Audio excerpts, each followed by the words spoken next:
Today, I think, is the first day of spring. You don't have it ready yet, huh? Please expand on what scientists will be able to learn with the samples that we hope to get back from the Mars surface. We will learn about the question of whether organic molecules were present with the water and what the nature of those organic molecules were. Hopefully get Mars sample return back on a path to be able to bring those extremely precious samples back from the red planet. We're anxiously awaiting. We've seen movies on this. I think Bruce Willis had a great depiction of, or maybe it was a documentary, I'm not sure. Number one, what is it? They're all my favorite. I think there's like 7 or 8 of them, so I don't have a number one. You're treating them like kids, huh? You don't have a favorite, I get it. I noticed there are no other volunteers. And welcome to today's hearing entitled Advancing Scientific Discovery, Assessing the Status of NASA's Science Mission Directorate. Our first witness today is Dr. Nikki Fox.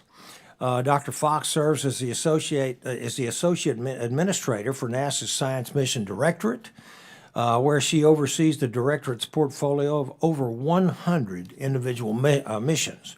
Previously, she served as the Director of the Science Directorate's Heliophysics Division. Prior to joining NASA, Dr. Fox worked as the Chief Scientist for Heliophysics at Johns Hopkins University's Applied Physics Laboratory. During her time at the Applied Physics Lab, Dr. Fox also served as the project scientist for NASA's Parker Solar Probe. We're looking forward to hearing from you this morning. Our next witness is Mr. George Scott, who I'd like to welcome back to the committee. You did a great job with Patton a few years ago, too. I just wanted to let you know. I guess that shows my age. Nobody's seen the movie George Patton. Mr. Scott serves as the Acting Director General for NASA. He assumed the role in January of this year, having previously served as the Deputy Inspector General. Prior to joining NASA, Mr. Scott spent over 3 decades at GAO, which included serving as the Managing Director of GAO's Homeland Security and Justice team. Thank you for being here, sir. Our third witness is Dr. Jonathan Lunine, who serves as the David C. Duncan Professor in the Physical Sciences and Chair of the Department of Astronomy at Cornell University. He is also a member of the National Academy of Sciences and has chaired or co-chaired numerous advisory and strategic planning committees at the Academy and also at NASA. This includes chairing the Giant Planet Systems Panel for the 2023 Planetary Science and Astrobiology Decadal Survey. Dr. Lunine is also a co-investigator on NASA's Juno mission and previously served on the science working group of the James Webb Space Telescope. And our final witness today, no stranger in here, is Mr. Thomas Young, the former director of NASA's Goddard Space Flight Center. He is also the former COO of Martin Marietta and chairman of SAIC. Mr. Young began his career at NASA's Langley Research Center. Throughout his 20-plus years of service to NASA, Mr. Young has held various roles, including the Deputy Director for NASA Ames Research Center prior to his time at Goddard. He is a member of the National Academy of Engineering and a former member of the NASA Advisory Council. Dr. Fox, NASA stood up an internal group to develop a response to the second independent review team's assessment of the Mars sample return program. When will NASA be prepared to share the results of this internal review with Congress? We want it to be successful. Thank you so much for the question. We are wrapping up putting together the results. They will be available in the spring. But literally as soon as we can get them to you, we will. Good. Today, I think, is the first day of spring. You don't have it ready yet, huh? Spring's a lovely term. Right. Could you please expand on what scientists will be able to learn with the samples that we hope to get back from the Mars surface? Sure. Thank you very much for the question. To answer that question, I will go into my hour-long lecture, but since I don't have that time... 4 minutes and 10 seconds. Yeah, I'll give you 4 points. So first of all, we do not have a chronology of the early history of Mars that's on an absolute timetable. That is, we know the relative times that events happen, but not the absolute times. And for the Earth and the Moon, the Apollo samples gave us that for the Earth-Moon system. That was one of the most profound scientific accomplishments of Apollo, to know the dates that things happened. And so we'll learn that for Mars from those samples from what's called radiometric dating. And that can be done, really needs to be done in terrestrial laboratories, because you have to be able to look at what are called multiple isotopic systems to do that. So I'll leave it at that. Second, we will learn about the question of whether organic molecules were present with the water and what the nature of those organic molecules were. You can detect some organic molecules on Mars itself, but it's a very faint signature, and to be able to detect molecules that are not well preserved requires instruments that can detect abundances that are well below what you can bring to Mars. Number three, of course, the question of life and whether there is fossil evidence of life. The experience of geologists on the Earth with very ancient life is that it requires laboratory instruments to find the chemical and physical clues, because those clues over billions of years have become very, very faint, and the same for Mars. And the third is that because the crater that Perseverance is in is formed by an impact, it excavates material from deeper under the crust. And so to be able to sample that material and bring it back to Earth and determine the mineralogy of that material is an outstanding opportunity to know what's underneath the dusty surface of Mars. Mr. Scott, has the way NASA managed its high-end computer capabilities hampered at all in any way that you know its ability to properly monitor the foreign national accreditation access process? Thank you, Mr. Posey. As we recently reported, we did raise issues about the 700 plus foreign nationals that to date have been identified accessing the high-end computing capabilities. Again, the issues that came to light were one of the ability to better understand the number of high-end computing systems NASA has running. It's diffuse, spread out across the various centers, and being able to better understand and track and monitor who's actually on the system, and ensuring that these diffuse systems have the adequate cybersecurity controls. I understand 2 proposals from Marshall Space Flight Center were not selected in a recent Science Mission Directorate call. These proposals were for concepts called Moonbeam and LEAP. Moonbeam was the highest rated astrophysics proposal and the only proposal to receive a Category 1 rating, the highest rating possible. Dr. Fox, Mr. Scott, what is holding NASA back from making these competitive awards? Thank you for the question. There are many factors that go into why things are selected and not selected, for this particular one, we did not have the resources available to be able to support a mission of opportunity. Okay. The Mars Ascent vehicle also just successfully finished its performance development review and successfully completed wind tunnel testing at Marshall Space Flight Center. The Mars Ascent vehicle, a crucial element of Mars sample return program, is a top priority within the decadal, I think that's the program they call it, the survey. Dr. Fox, Mr. Scott, what is NASA doing to meet its commitment to the survey's priorities? Yes, as you note, it was the highest priority, not only of the current decadal, but of the previous decadal, to bring our samples back from Mars, as Jonathan also talked about. At the moment, we are reassessing, because we had that independent review board that released their findings last October. We have an independent team at NASA that is going through each of those findings. And so while we're looking at the restructuring that was recommended by that independent review board, we do have some elements of Mars sample return paused, because we are being good stewards of taxpayer money, and we don't want to go forward and spend money that would then not be realized. So that is the plan. But stay tuned. In spring, we will roll out the results of the findings of that team, and hopefully get Mars sample return back on a path to be able to bring those extremely precious samples back from the red planet. We're anxiously awaiting. When I joined this committee more than 20 years ago, the James Webb Telescope was in the early stages of formulation. And over that period, this committee engaged in extensive oversight of the development of the program. You led the independent review board that assessed the status of the telescope and testified to this committee about the results. From your vantage point, is NASA integrating lessons learned from the development challenges of James Webb? And it was a challenge. And there were challenges, that's no question. In fact, you brought back a lot of interesting memories. Oh, absolutely. I would say the answer is yes.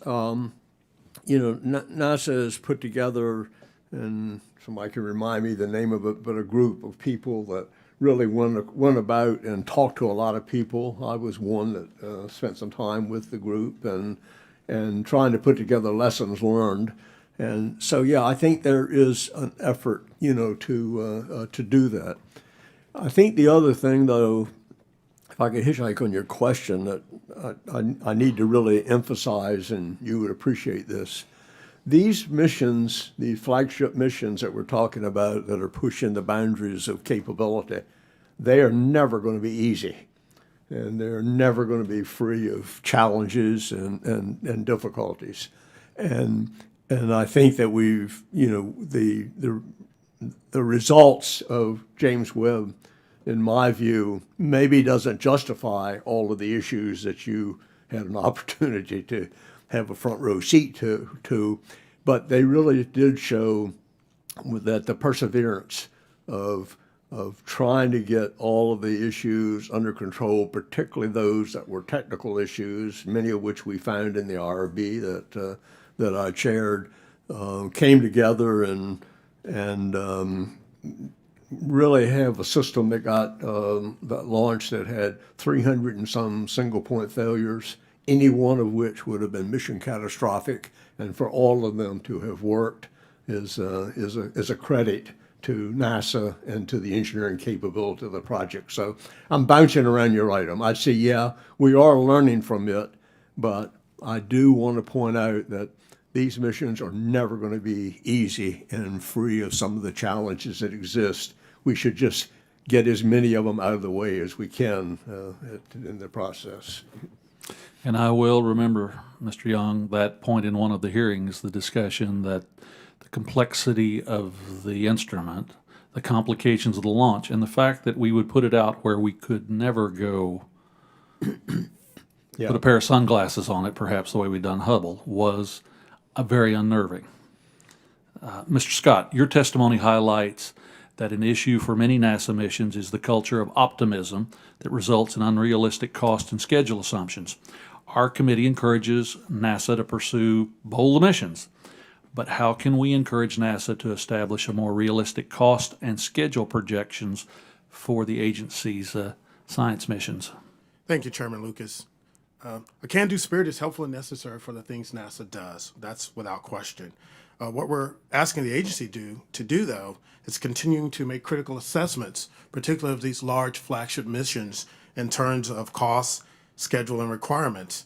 And that means asking the hard questions about these missions, even if the answers aren't favorable to your project. It's important to balance the sense of optimism and can-do spirit with realism, particularly as it relates to the lack of maturity in some of these technologies, the scientific, balancing that with the scientific value of these missions, but really being able to more fully understand the challenges ahead and try to better balance these cost and schedule issues. The other issue is the decadal.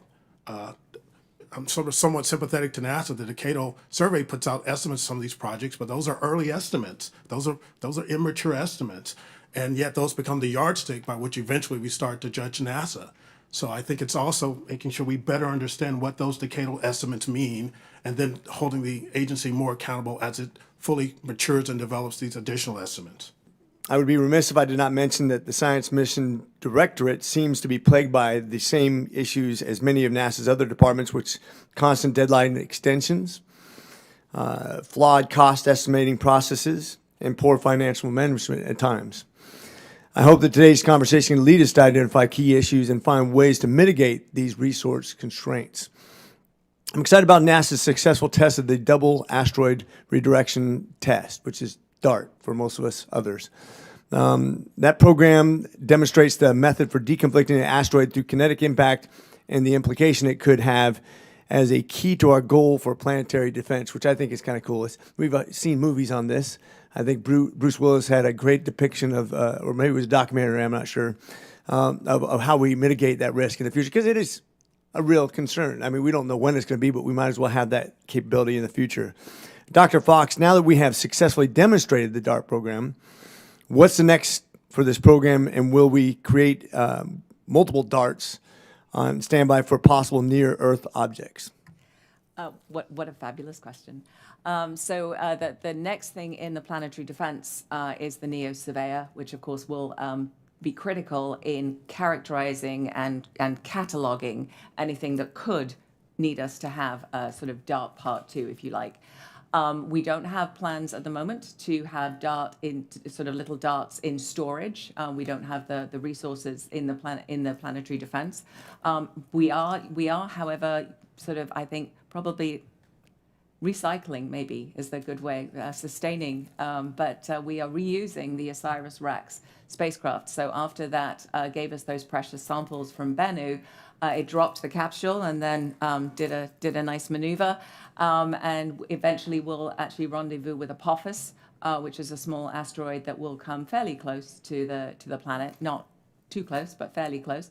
And so we're using that to go and study close up another asteroid. Of course, we have our Lucy mission doing flybys of all the Trojan asteroids. We have Psyche on the way to a heavy metal asteroid, giving us all different views. And I just want to paraphrase something that Deputy Malroy said the other day, which was, when she was studying in her planetary days, she was studying asteroids. We had no idea what they looked like, and now we've had these incredible close-up views. So we're doing such a great job, I think, of categorizing, understanding, and cataloging asteroids that could become problematic. So a very, very vibrant field for us, having survived asteroid autumn last year. It sounds like you've done your homework, and it sounds like you have a lot of organizations. Sounds suspiciously like a heavy metal band. But with that said, how much do we spend in time coordinating with other nations in this efforts, in sharing information and our like-mindedness to survive something like that? Yeah, I'm going to actually take that one for the record because I want to get you an accurate response with the actual organizations because I don't remember them now. But we work closely with worldwide. I mean, there are these sort of asteroid watch networks, and again, we will get you all that information. Okay, yeah. More to the point, I think we're all watching space. The question is, how much are we coordinating our efforts to defend against something that could be catastrophic, and then how do we protect our own technologies while at the same time being able to share the information we need in order to protect ourselves. That's the next step, I think, in the evolution of what we're trying to achieve here with DART or whatever the next Right. program is going to be. That's just something I wanted to point out. Yeah. Mr. Scott, I'm almost out of time. I got about 1 minute. What are the most concerning issues that you have written a report that has not been addressed by NASA? Thank you for that question. I think it's not one issue. Annually, we issue a top management challenges for the agency, which really points to the long-standing challenges, whether it's getting humans back to the moon, addressing the cybersecurity issues. So while NASA's making progress addressing each of those key challenges, I would point you to our top management challenges report, which really summarizes at a high level, we believe, the top issues and challenges NASA is facing across its programs and missions. Number one, what is it? They're all my favorite. I think there's like 7 or 8 of them, so I don't have a number one. You're treating them like kids, huh? You don't have a favorite. I get it. Okay. How do we continue to do that if the cost overruns keep going up? I noticed there are no other volunteers. I'm trying to figure out how to do this within reasonable time. When projects are being put together and going through various approval processes within NASA, within the Congress, within the OMB, the thing that is, whether we like it or not, the thing that is encouraged is lowest credible cost. As Mr. Scott said, in that era, everybody is an optimist.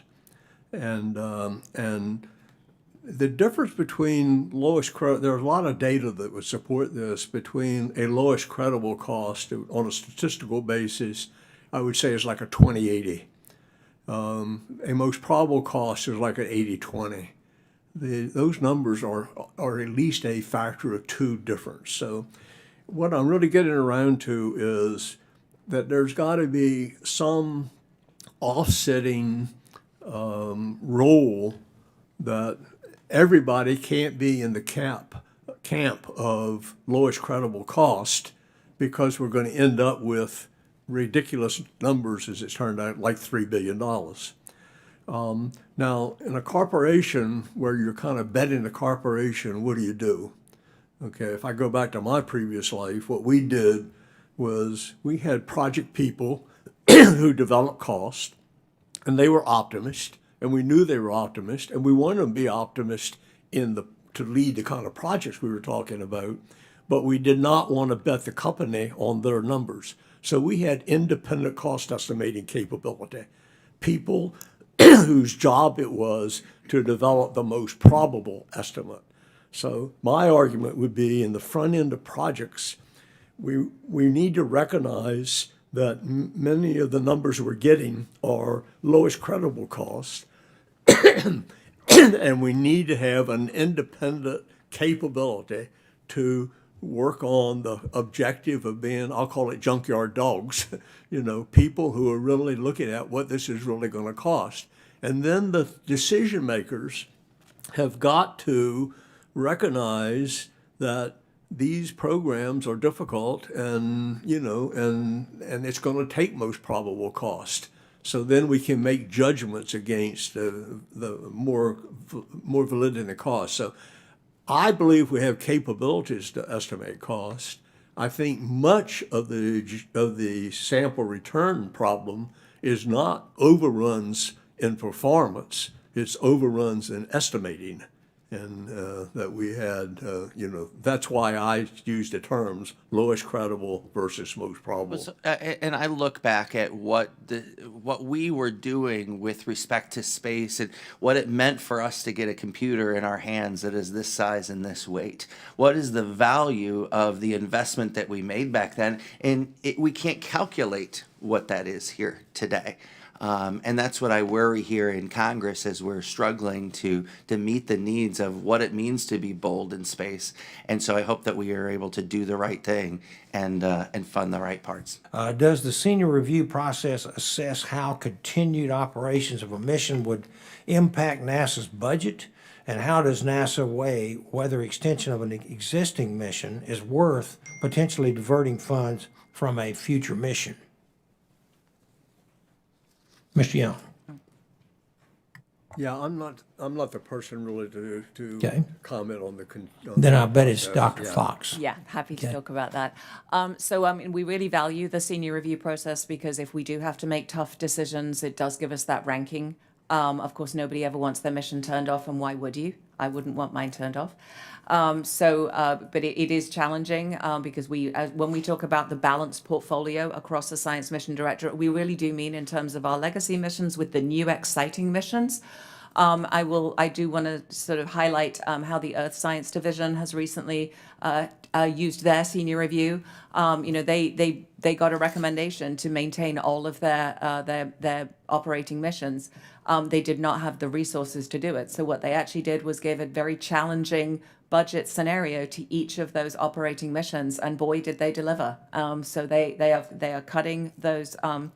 The actual budget to finding creative, efficient ways to keep operating the missions. Maybe you can't do it in the way you've always done it before in prime mission, but there are efficiencies you can make to extend the missions, and we've seen that across the portfolio, where So we find that the senior review process very, very valuable. We do like it when they give us the ranking of the missions, because it does make it easier when we have to make those hard decisions. This hearing is now adjourned.